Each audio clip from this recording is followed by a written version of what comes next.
Americans are seething at their political leaders and at each other.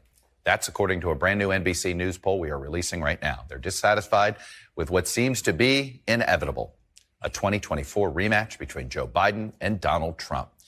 We've talked about this before, how the Democrats who are challenging Biden get absolutely no attention whatsoever. We have Marianne Williamson has obviously already entered the race, and more recently, Robert Kennedy Jr. entered the race because, again, Marianne Williamson has only been on one of these shows, which was on this week on ABC. She hasn't been on any of these other ones, and I don't even think they announced the fact that she ran, much less the more recent edition of Bobby Kennedy. But let's take a look at this tweet that I wrote, but it captures something interesting.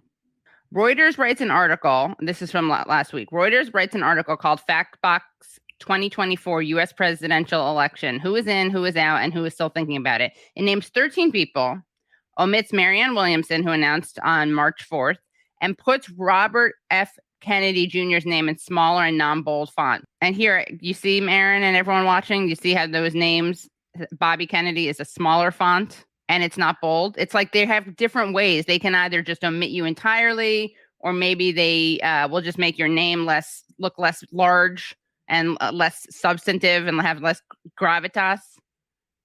So this is what we're dealing with. This is part of why it's inevitable. That's bold font erasure right there. It is. It's bold font erasure. Yeah. It's and by the way, you guys probably know this, but the Democrats announced that Biden is going to run and that they're not going to, of course, be hosting any debates. Because why would they have to host a debate? I heard that. So that's true. They're not actually hosting any debates. Yeah. Wow.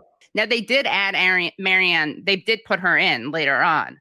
But it makes the fact that they're putting in, thinking about it, the fact that they would then omit people who actually are doing it is just that much ridiculous. That's much more ridiculous. Yeah. Yeah. And all the more so when we hear about what the people really think about their front runners' election chances. So Let's go back to the Chuckster.